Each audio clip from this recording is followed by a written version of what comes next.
রোডটি বছিলা ব্রিজের রোড। একটু সামনে গেলে বছিলা ব্রিজ পাওয়া যাবে, যেটি তৃতীয় বুড়িগঙ্গা ব্রিজ হিসেবে পরিচিত।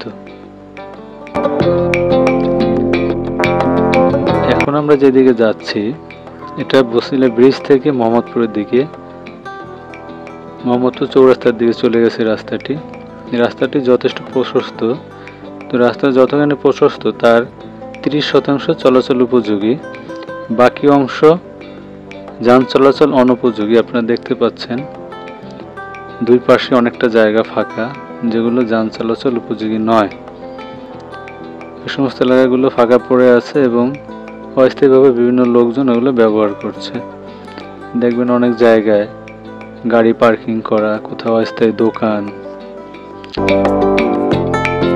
সামনে যে বিল্ডিংটি দেখা যাচ্ছে ওইটা র‍্যাব 2 এর কার্যালয়। একটু সামনে গেলে র‍্যাব 2 এর কার্যালয়ের গেট।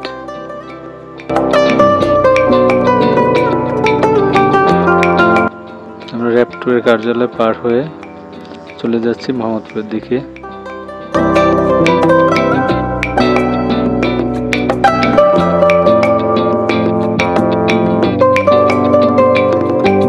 দেখতে পাচ্ছেন রাস্তার দুই পাশে গাড়িগুলো দাঁড়িয়ে আছে। ওই জায়গাগুলো যথেষ্ট প্রশস্ত, কিন্তু যান চলাচল অনুপযোগী। ওখান দিয়ে গাড়িগুলো চলাচল করতে পারে না।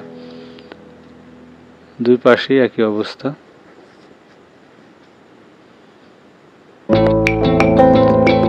এই রাস্তা এখন অনেকটা ফাঁকা মনে হলেও সকালে এবং সন্ধ্যার আগে বা সন্ধ্যার পরে প্রচণ্ড জ্যাম হয় এই রাস্তায়। এতটাই জ্যাম হয় যে আপনার 2 কিলো রাস্তা পার হতে 2 ঘন্টার বেশি সময় লেগে যায়। দেখেন রাস্তার দুই পাশে ইট, সুরকি, বালি এবং বিভিন্ন জিনিস বিক্রি হয়, এখানে রাখা হয়। এই রাস্তাটি পুরোপুরি যদি যান চলাচল উপযোগী করা হয় তাহলে যানবাহন চলাচলের সমস্যা হবে না। সকালে এবং সন্ধ্যায় যে পরিমাণ জ্যাম হয়, প্রচণ্ড জ্যাম, ভয়াবহ পরিমাণ জ্যাম, সে ধরনের জ্যাম আর থাকবে বলে মনে হয় না। কিন্তু সেটা কবে নাগাদ হবে আর কখনই বা এই অঞ্চলের মানুষজন একটু জ্যাম মুক্ত চলাচল করতে পারবে, সেটা সরকার বা সরকারের যারা দায়িত্বপ্রাপ্ত আছে তারা বলতে পারবে।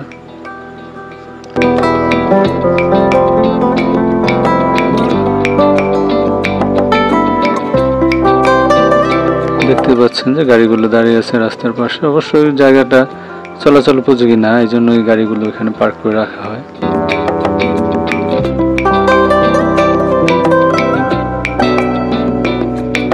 এখন দুপুরবেলা, তাই জ্যাম অনেকটাই কম। জ্যাম এখন নেই বললেই চলে, কিন্তু সকালে, রাত্রে, অফিস টাইমে এবং অফিস থেকে ফেরার সময় প্রচণ্ড জ্যাম হয়, ভয়াবহ জ্যাম।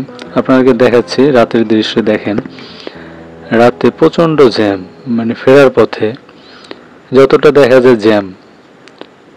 আমি 1 কিলো পার হয়ে আসছি, তা প্রায় আধা ঘন্টার বেশি লেগে গেছে। প্রচণ্ড জ্যাম। এখানে একটু ফাঁকা, বাম সাইডটা।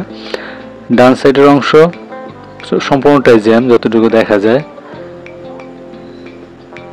বাম পাশটা কিছুটা ফাঁকা থাকলেও মানুষজন হাঁটতেছে বা গাড়ি যাচ্ছে, কিন্তু এই পিচ ঢালা পথের বাহির দিয়ে, যেখানে মেঠো পথ, সেখান দিয়ে যাচ্ছে। আর ডান পাশটা পুরোটাই জ্যাম। আবার আমরা দিনের বেলার ভিডিওতে চলে আসলাম, এখন ফাঁকা। আমরা চলে যাব মোহাম্মদপুরের দিকে, মোহাম্মদপুর ভেরিবাদ চৌরাস্তা হয়ে আল্লাহ কবীর মসজিদের দিকে।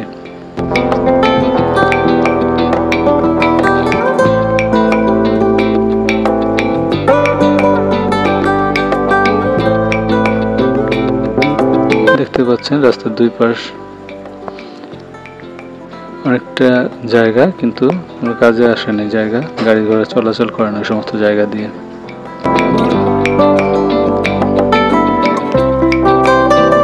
এখানেই রয়েছে মোহাম্মদপুরের যে আঞ্চলিক পাসপোর্ট অফিস, সেটা এখানেই, এই জায়গাটাই।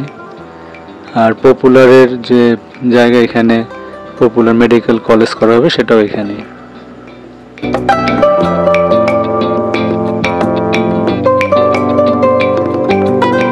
আমরা প্রায় মোহাম্মদপুরের কাছে চলে আসছি। সামনে যে বিল্ডিংটি দেখা যাচ্ছে ওইখানেই মোহাম্মদপুর ভেরিবাদ চৌরাস্তা। বেড়িবাঁধ চৌরাস্তার ওইখানে বাস স্ট্যান্ড, যেখানে বাস, সিএনজি, মোটরসাইকেল এখানে দাঁড়ায় থাকে। এখানে কিছুটা জ্যাম হয় কারণ সামনে চৌরাস্তার সিগন্যাল।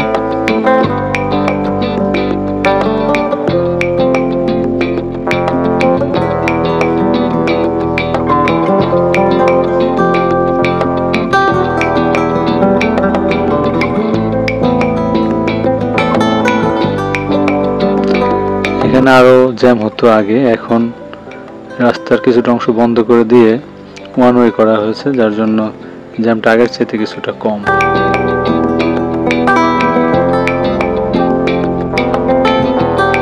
আমরা চৌরাস্তা পার হচ্ছি, চৌরাস্তা পার হয়ে আমরা চলে যাচ্ছি মোহাম্মদপুর আল্লাহপুর মসজিদের দিকে। এটাই হলো চৌরাস্তা বাস স্ট্যান্ড, এখানে বাস দাঁড়ায়, এখান থেকে লোকজন ওঠানামা করে।